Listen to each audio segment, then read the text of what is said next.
The apocalypse that stripped away civilization's veneer is not merely a backdrop for survival, but a crucible that burns away performative identity, revealing that true connection requires not rebuilding the old world, but forging new intimacies from the ashes of everything we were taught to value. In After the End, Ali Hazelwood and Adriana Herrera deliver a dystopian romance collection that transforms the post-collapse trope into a luminous exploration of female agency and communal resilience, proving that in landscapes defined by scarcity, liberation isn't found in hoarding resources. It's forged in the radical act of sharing vulnerability when every instinct demands self-preservation.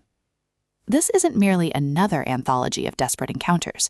It's a psychologically precise narrative tapestry, where every shared ration feels like both risk and revelation.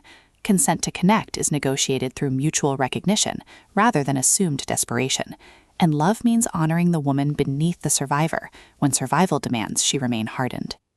From the first wind-scoured narration across all 4 volumes, listeners are immersed in worlds where silence is strategy and presence is the only true sustenance.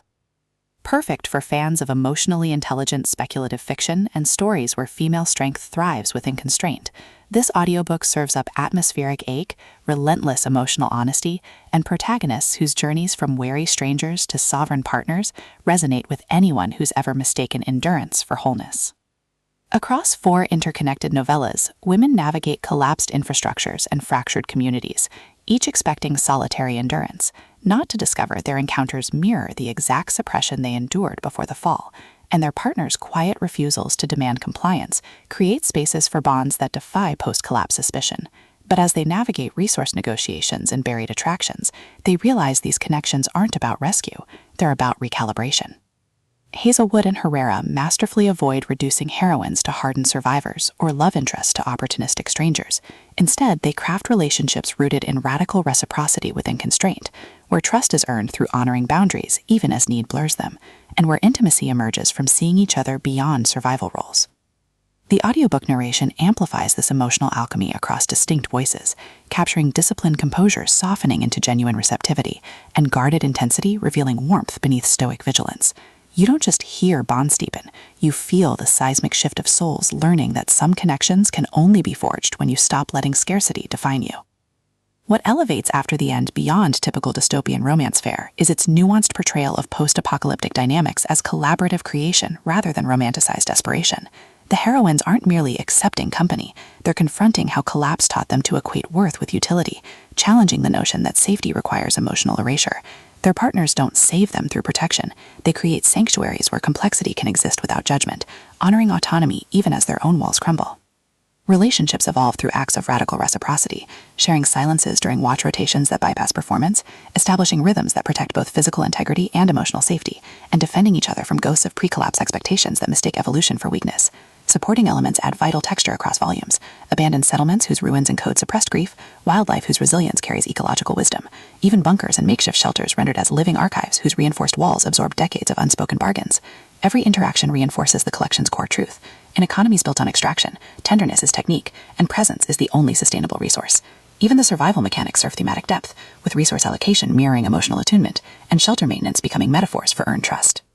For audiobook listeners, this production is an immersive sensory descent into elemental intimacy across 4 distinct soundscapes. Narrators embody each couple with remarkable distinction, voices carrying weathered intelligence laced with dawning softness, while partners' low timbres tremble with suppressed tenderness beneath disciplined cadence, making chemistry palpable even in stillness. Sound design enhances atmosphere without overwhelming immersion, distinct wind gusts marking temporal rhythm, rain against bunker hatches during vulnerable confessions, the hushed clink of tin cups syncing with breath during moments of clarity, all anchor existential stakes in tangible reality. Pacing mirrors the cadence of survival courtship across volumes, deliberate during reflection and alliance building, then surging with urgency as external threats collide with internal awakenings. Whether you're commuting through stable landscapes or sitting in twilight solitude, the audiobook creates a portable sanctuary where slowness feels sacred and connection feels lifeline. Its storytelling as embodied validation, transforming passive listening into active participation in love stories that honor both duty and desire. Ultimately, After the End redefines dystopian romance by centering female epistemology within post-apocalyptic frameworks. It satisfies genre cravings for intense chemistry and hopeful resolution, while delivering substantive commentary on trauma response, masculine vulnerability, and the radical act of building partnerships based on mutual recognition rather than rescue. No prior series knowledge is needed. Each volume stands confidently as a complete emotional odyssey, while enriching the collection's thematic tapestry. If you've ever wondered whether love can coexist with loss, or if true strength requires embracing what others fear, this audiobook will affirm that sometimes the most powerful act is simply opening the door. Press play, light the lantern, and prepare to believe that even in landscapes shaped by absence, hearts still find ways to hold ground together. Your next favorite dystopian romance isn't waiting in flawless heroes. It's waiting in the brave, trembling choice to trust the passenger.